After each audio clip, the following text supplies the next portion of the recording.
ça à le coréen. Non, je n'ai toujours pas le prénom. On va rester là-dessus.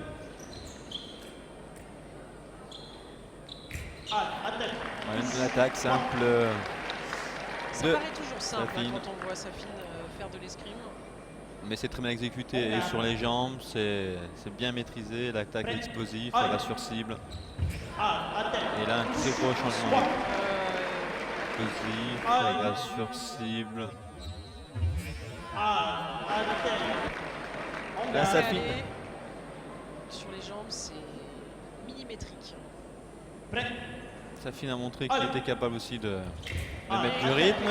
Et 3 touches sur du préalé. Incroyable. Il donne la mesure un peu. Il dit à son adversaire, attention. C'était pas très moyen pour lui de... Bon, bien sûr, rien du tout. Le médecin a confirmé que il n'y avait pas de problème. On retourne au match. Safin qui lance une attaque en première intention, qui est contrée par le coréen. Un petit peu de réussite sur cette action.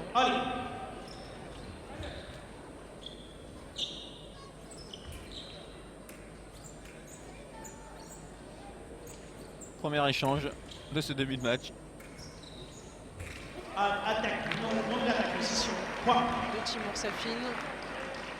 4-1. Première attaque du coréen qui ne touche pas. La reprise d'attaque de Safin touche.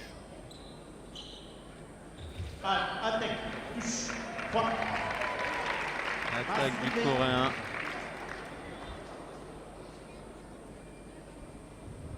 Il fait une feinte au milieu de la cuirasse. Safin cherche à prendre du fer. Celui-ci contourne la lame pour aller revenir à l'intérieur. Donc, communément appelé feinte de coup droit dégagé.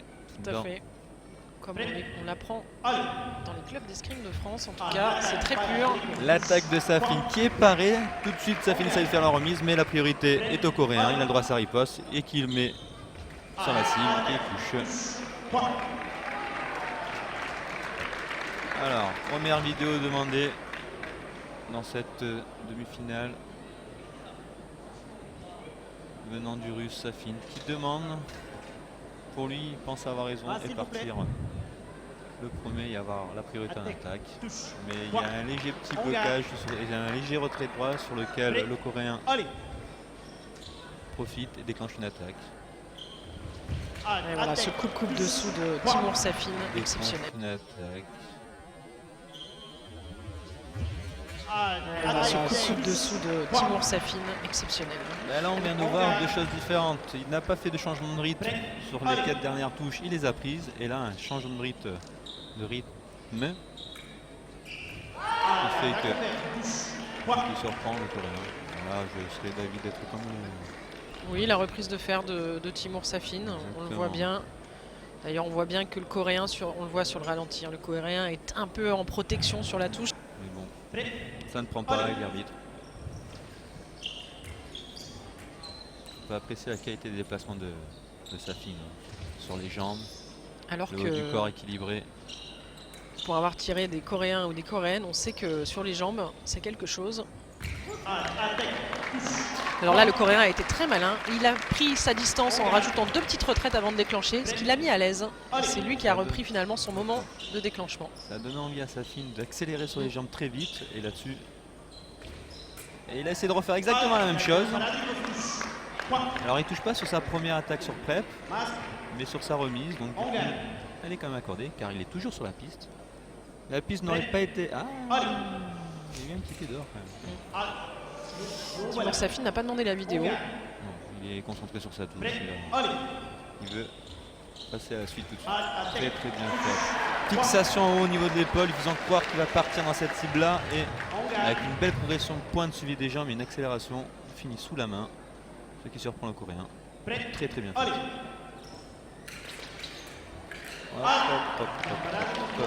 On pourrait demander la vidéo pour... Il y a une petite main arrière qui a traîné du côté, petite, voilà, vous la voyez ici, ralenti, elle est devant la cuirasse et ça c'est strictement interdit de cacher sa surface valable avec une partie non valable. C'est sanctionnable par un carton jaune. Pendant ce temps-là, Safin vient prendre 2 touches d'avance.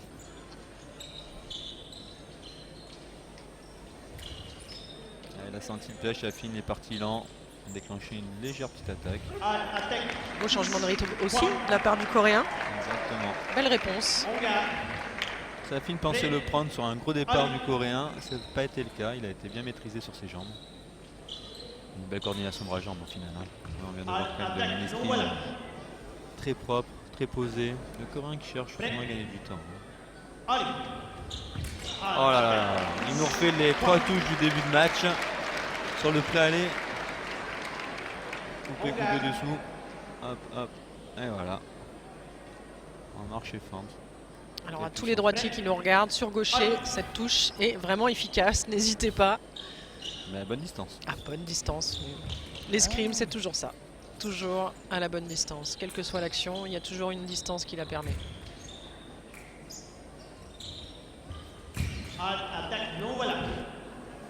Encore beau changement de rythme. Il commence à repasser par du coupé-coupé, c'est-à-dire que sa pointe reste plutôt sur les hauteurs au-dessus du masque. Il fait feinte d'aller vers l'intérieur de la poitrine, feinte de revenir sur l'épaule armée pour ensuite changer de cible. Allez. Attaque, touche, attaque, exactement. Je vous donne attaque du coup. Qui reprend bien, il a déjà fait des finales, c'est pas sa première. Allez. Bon, sur le pré-aller, Safin est tout de suite dans son match. Par contre, le Coréen, ça fait la 5e fois qu'il prend ce type de touche. Prêt. Allez. Pas cette fois-ci. Timur Safin qui a voulu repartir au pré-aller et cette fois le Coréen était prêt. Il l'a cueilli au vol. Contre-temps de Timur Safin. Le Coréen est parti légèrement un peu avant et Safin l'avait vu, avait tenté un contre-temps, c'est-à-dire prendre la parade au moment où il démarre. Et la riposte. Hop, l'attaque, parade, riposte, remise, non. Pas de touche. On garde. Prêt. Allez.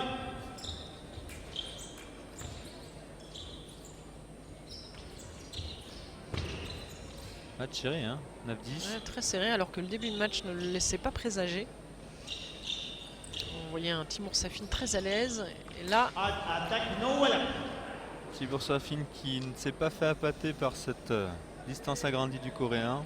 Donc si le Coréen aurait voulu qu'il se lance sur les jambes pour pouvoir passer cette contre-attaque, là-dessus Safin maîtrisait toujours ses déplacements.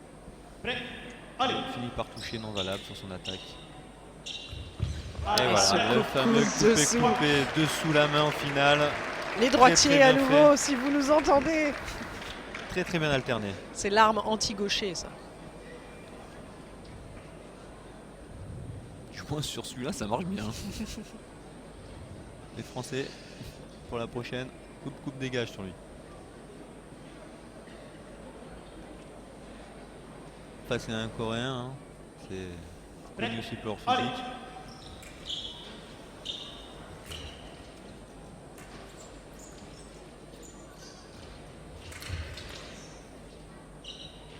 Bon travail de jambes pour ramener différentes distances, pour des parades ripostes, des contre-attaques. Il a grandi. Là, on voyait qu'il cherchait la contre-attaque. Timur Safin. Mais le Coréen ne s'est pas fait prendre au piège et a fini dessous. Une belle attaque dessous. Et coupe dégage, le fameux. On en est, je crois, au 8e.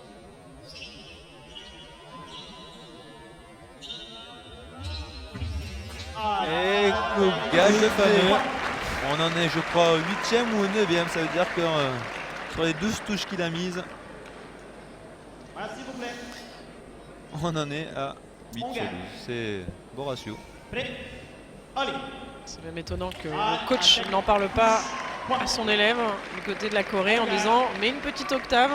Ou alors changer de parade. Parce que tout à l'heure, il fallait Exactement. absolument faire carte 6. Un bon contre 2-6 à l'ancienne, des fois, vous savez. Ça rattrape le problème. Ça change au moins le type de parade.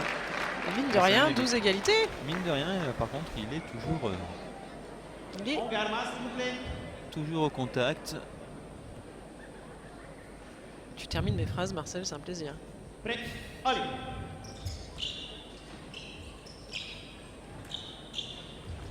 Attaque non, contre-attaque non, voilà. Attaque non. De Safin, contre-attaque. Non, On il ne touche pas, et la contre-attaque du Coréen qui touche Novak. Il essaye tout ce qu'il peut. Là, je pense qu'il y a une petite crampe hein, qui commence à arriver sur les cuisses. Mais je veux bien le croire. En même temps, quand on est face à Timur Safin, il y a des efforts à faire sur les jambes. Et puis, quand on est déjà en demi-finale et qu'on vient des poules, ça veut dire qu'il a commencé dès hier. Pour gagner sa place aujourd'hui, je pense que les muscles s'en souviennent encore.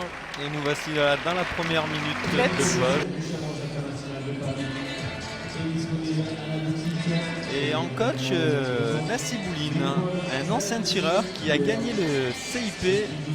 Alors je dirais vers 2001, je ne sais pas. Je crois bien. Tireur, pareil, belle escrime, très classique. Mais très efficace. C'est toujours une chance quand les nations arrivent à garder leurs athlètes et à en faire de bons entraîneurs. Espérons que ça se passe. On garde. Prêt, allez. Attaque, parade. Superbe parade riposte de Timur Safin. Prêt, allez. Sans mouvement parasite, tout de suite sur la cible, riposte. Attaque, non, voilà. Et encore une fois, c'est lui qui est prêt au préaller, hein, Timur Safin. C'est tout de suite dans le match, malgré des pauses. On garde. Donc 13-12, il vient de prendre l'ascendant. Prêt, allez.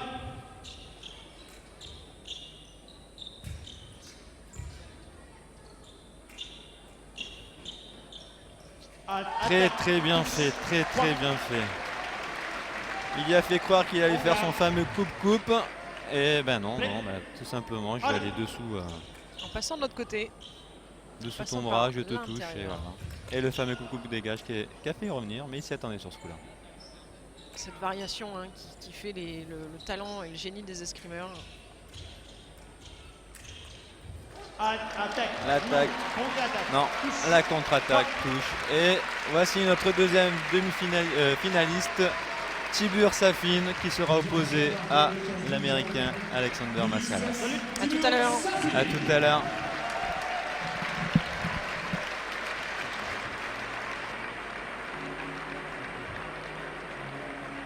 On se retrouve dans quelques minutes pour la finale du Challenge international de Paris.